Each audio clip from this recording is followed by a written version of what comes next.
Que a parada é a seguinte: 6 brasileiros decisivos em finais de Champions League. Vídeo do Futeday, vamos ver aqui aqueles brasileiros que em final de Champions os caras cresceram. Vamos ver os BR sendo pica na final da Champions. O brilho brasileiro, sem dúvidas alguma, é uma parada real. E principalmente na Liga dos Campeões é onde ele costuma mais aparecer. Por isso hoje então veremos 6 brasileiros que foram decisivos em finais de Champions League. Começando pelo goleiro Ederson lá do City, que é um goleiro extremamente subestimado. A galera desacredita muito dele.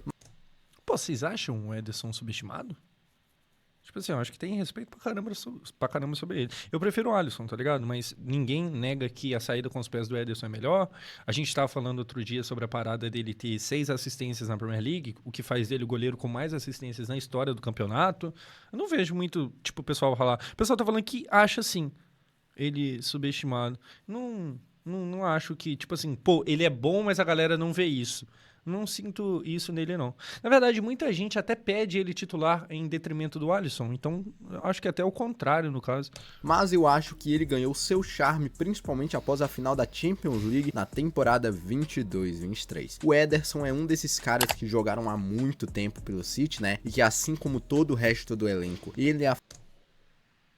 Caraca, deu pra ouvir o barulho? Alguma coisa caiu aqui em casa.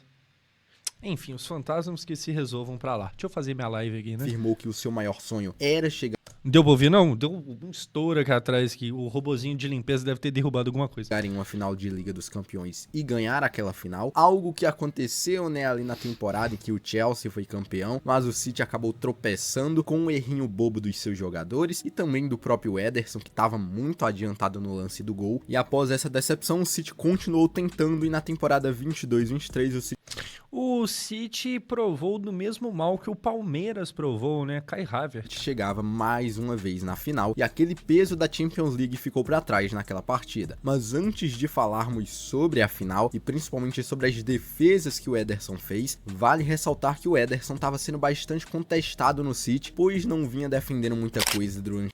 Essa temporada ele teve um momento de baixa também, de novo, tanto é que em alguns jogos o Ortega foi titular mesmo com o Ederson à disposição, mas agora ele já voltou de novo a ser o titular. Aquela temporada, e até as quartas de final da Liga dos Campeões, naquela temporada lá, ele não havia feito nenhuma defesa muito complicada, sabe, muito difícil, mas foi no jogo contra o Real Madrid onde o Ederson deu a vida. Foram 8 defesas extremamente difíceis, incluindo uma bomba do Toni Kroos, que estava indo em direção ao gol, mas o Ederson amorteceu e ela acabou pegando no travessão. Esse não foi o jogo do 4-0, não? Aquela só não foi a sua defesa mais importante, porque na final o cara resolveu se inspirar basicamente no Manuel Neuer aí no auge, e cara, foram 11 defesas importantes no jogo. Cara, vou ser bem sincero, tá? Ele fez uma atuação importante sim, dá pra dizer que ele foi um dos personagens da final, provavelmente o personagem, mas não é uma atuação tão grandiosa como, por exemplo, foi a do Courtois contra o Liverpool. Aquilo ali foi um bagulho bizarro. Ali realmente, sabe, ali a atuação da vida. O do Ederson eu sinto que ele foi bem, sim. Tem aquele momento que o pessoal sai cara a cara, que o Guardiola até se joga no chão de desespero. Ele tem participações muito fodas, mas não é nível Courtois, não. Não é nível Alisson contra o PSG jogo de ida. Não é esse nível, tá ligado? Mas com isso eu não quero dizer que ele é menos do que esses dois. Na verdade, eu quero sim, eu acho ele menos do que o Courtois, acho menos do que o Alisson, mas também não tão menos, tá ligado? Eu acho um baita goleiro que foi sim importante, que saiu das mãos e dos pés dele a primeira conquista de Champions. Jogo contra a Inter de Milão, incluindo uma baita defesa no último minuto dos acréscimos, quando ele pegou uma cabeçada de um jogador da Inter. É que o Lukaku também nesse dia, meu Deus do céu, eu tinha a impressão que o Lukaku, nossa, ele podia tentar qualquer coisa que ia rolar. Fora as defesas nos chutes do Lautaro Martinez e também... A final do Alisson em 19 também foi absurda, verdade. Verdade, também ele foi muito bem naquele dia. Também do Lukaku, que... Esse momento aqui foi foda. Fora as defesas nos chutes... Esse momento aqui foi foda. Se eu não me engano aqui que foi que o Lautaro vem na lateral completamente esburacado o time do City. Acho que é nesse momento que o Guardiola se joga no chão, mas acabou que não acontece nada. Do Lautaro Martinez e também do Lukaku, que sacramentaram a hegemonia do brasileiro na final. No fim, ele foi eleito o melhor goleiro da Liga dos Campeões e depois acabou também recebendo o prêmio de melhor goleiro pelo FIFA The Best. E eu diria que ele foi tão importante quanto o Rodri naquela final contra a Inter de Milão da Liga dos Campeões. E olha, falam tanto no Rodri, mas acabam esquecendo do brasileiro. E assim como o Ederson na final da Liga dos Campeões de 2023, o Dida viveu uma noite inesquecível. Aí é outro patamar do bagulho. Aí é os pica mesmo, aí é os cachorros grandes, tá ligado? Decisivo na decisão de 2003 entre Milan e Juventus. O goleiro brasileiro, muitas vezes subestimado ao longo de sua carreira, né, provou ser extremamente decisivo nos momentos mais importantes da Liga dos Campeões, sendo então A única vez que o Dida foi humilhado mesmo foi contra o Alexandre Pato. O Alexandre Pato acabou com a carreira dele. O Dida caiu, o Pato deu uma cavadinha, humilhou ele. um dos grandes responsáveis pelo aquele título histórico do Milan. Dida já era um goleiro experiente e vinha sendo uma peça importantíssima para a equipe italiana, mas ainda não tinha o devido reconhecimento no cenário europeu, né? Durante aquela temporada, ele enfrentou grandes críticas e muitos não o consideravam um dos melhores goleiros do mundo, mesmo ele sendo. No entanto, quando chegou à final da Liga dos Campeões, disputada lá no Old Trafford, ele mostrou por que merecia um lugar entre os grandes goleiros da história. Assim como o Ederson contra a Inter de Milão, ele teve momentos cruciais durante a partida, especialmente quando segurou finalizações perigosas de jogadores como Del Piero e também o Trezeguet, impedindo que a Juventus abrisse então o placar. Mas o ápice... Mano, o Brasil é muito bom de goleiro se você for parar pra pensar, né? A Copa de 2002, os 3 goleiros são ótimos. A gente teve Tafarel, a gente tem hoje em dia na seleção o titular do Liverpool e o titular do Manchester City. Pô, a gente sempre vive bem de goleiro. A gente já teve o Dida e tal. O Brasil vive legal de goleiro. Da atuação do Dida, cara, veio durante a disputa de pênaltis. Foi ali em que ele se tornou o herói e sacramentou seu nome na história do Milan e da Liga dos Campeões. O brasileiro defendeu 3 cobranças de pênalti, algo extremamente raro em uma final de Liga dos Campeões, pegando os chutes de Trezeguet. Pra quem acha, tipo, meio pouca coisa, quando eu falo que, sei lá, a gente tem o titular do Liverpool e o titular do City, se você for parar pra pensar, em 2014, a gente foi pra Copa com o nosso goleiro titular sendo jogador do Toronto, sei lá o que lá, da MLS, que era o Júlio César. A gente saiu do goleiro titular do Toronto, da MLS, pra, no nosso banco, tem o titular do Manchester City. Porra, tá ligado? Tá ligado? Assim... Zalaeta e também o Monteiro. Sua frieza e precisão nos pênaltis lembram a atuação inspirada de Ederson também contra a Inter de Milão, né? De cada defesa parecia trazer ainda mais confiança pro time. E no fim das contas o Milan venceu aquela disputa. Caraca, Biatti com cabelo. Nossa, Biatti com cabelo nunca tinha visto na minha vida, que doideira. Disputa de pênaltis por 3-2 e conquistou a Champions League, com Dida sendo um dos principais protagonistas daquela noite. Seu desempenho foi tão impactante que ele se consolidou como um dos melhores goleiros do mundo nos anos seguintes, tornando-se então referência para o futebol brasileiro e também na posição, né? O Dida realmente é um cracaço aí. E se o Ederson brilhou em 2023 com defesas decisivas e um desempenho de gala, né? O Dida fez o mesmo, só que 20 anos atrás, cara. Impressionante. Provando que os goleiros brasileiros sempre tiveram protagonismo em finais de Liga dos Campeões. E olha, meu nome é Caio, tu tá no Fut Day, deixa teu like, se inscreve aí no canal, porque agora tá saindo vídeo novo todo dia por aqui e eu tenho certeza que você não vai querer perder. Pois na temporada 2016-2017 foi a consagração definitiva de Casemiro. O Casemiro é enorme na história da Champions League, é bizarro. Gol na final e os caramba. Acho que o gol na final, na verdade, é até pouco perto do resto, tá ligado? Casemiro como um dos melhores volantes do mundo naquela época. Se antes ele já era um jogador importantíssimo no esquema tático do Real Madrid, naquela campanha ele se consolidou como peça-chave do meio-campo merengue, ao lado do Toni Kroos e também do Modric. Será que se o Casemiro não tivesse saído do Real, será que se ele não tivesse ido pro time que hoje em dia mais parece um cemitério do que um time...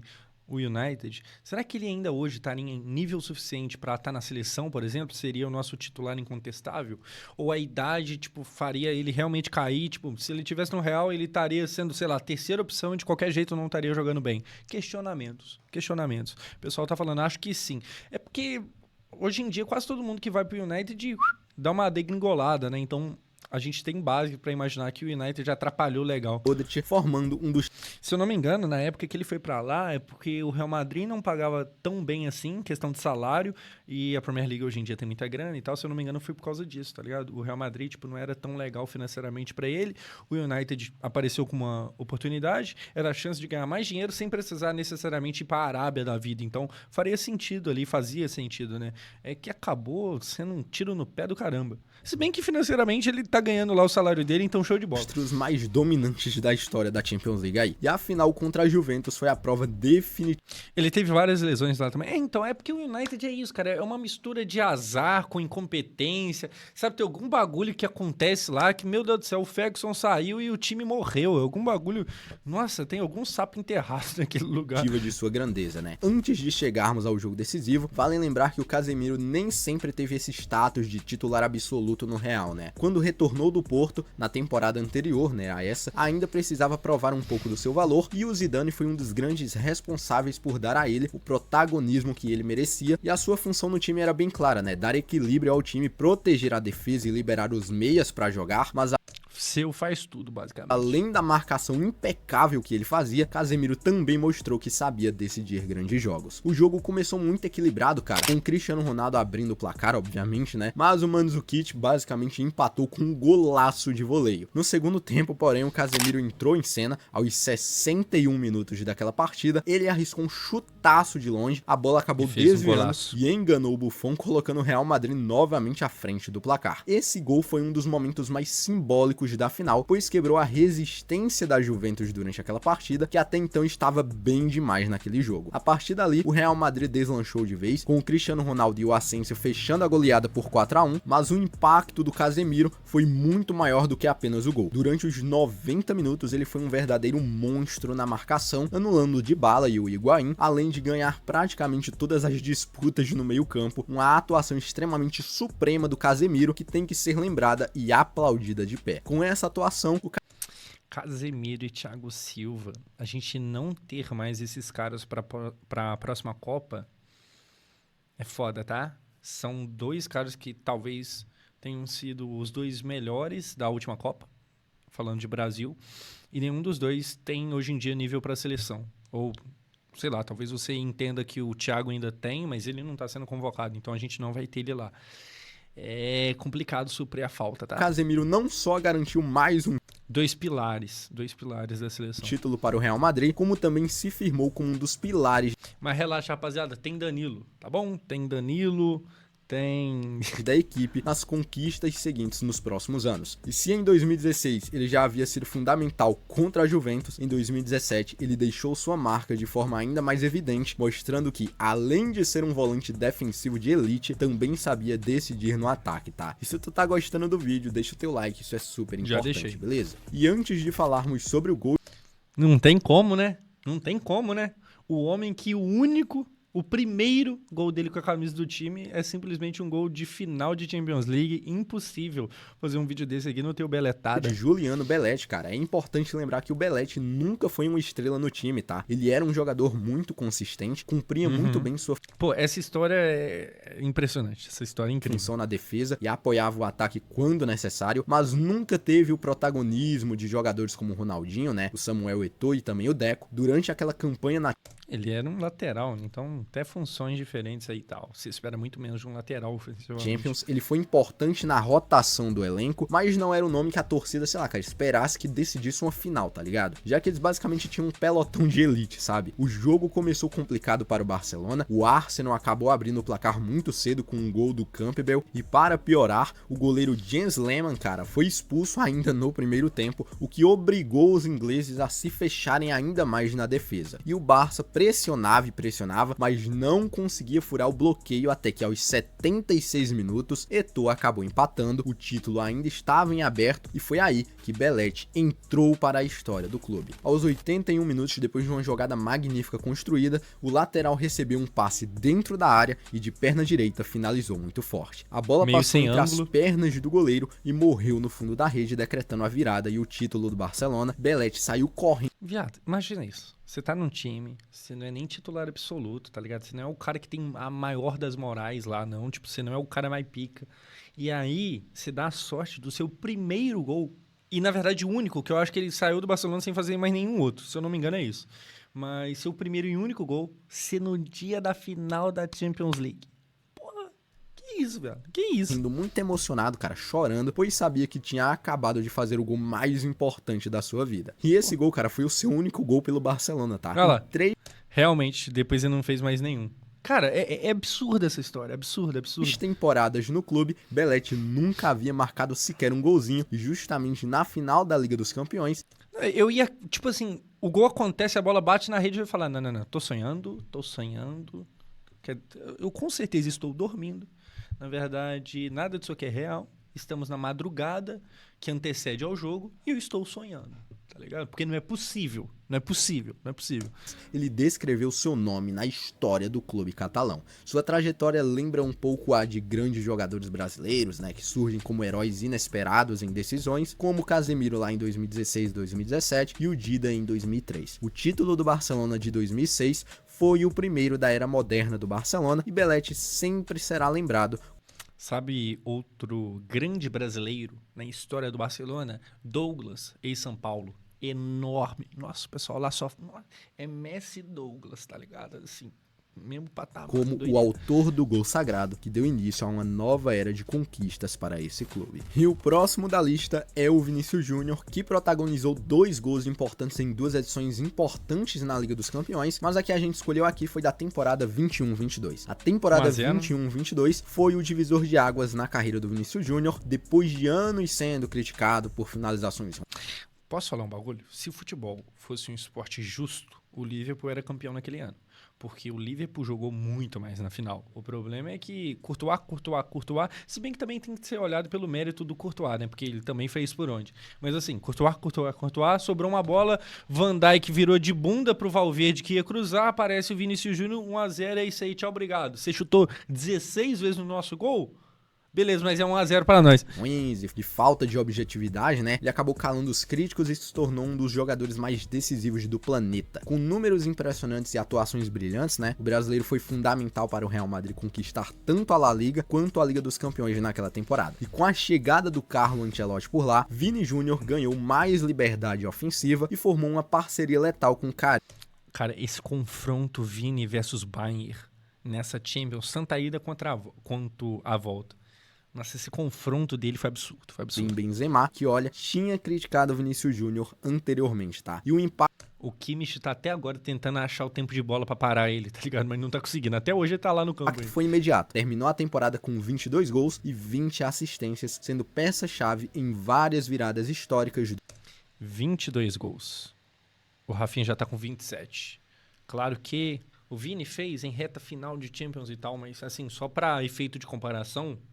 O senhor Little Rafa vem fazendo grandes coisas. Do Real Madrid na Liga dos Campeões. Se o Camisa 20 já vinha sendo protagonista na... Inclusive, a gente aqui tá falando de Brasileiro e Champions League. O Rafinha, ao chegar à marca de 11 gols nessa atual Champions, ele se tornou o brasileiro com a maior quantidade de gols feito em uma só edição de Champions. Então, assim, já tacou o nome dele ali.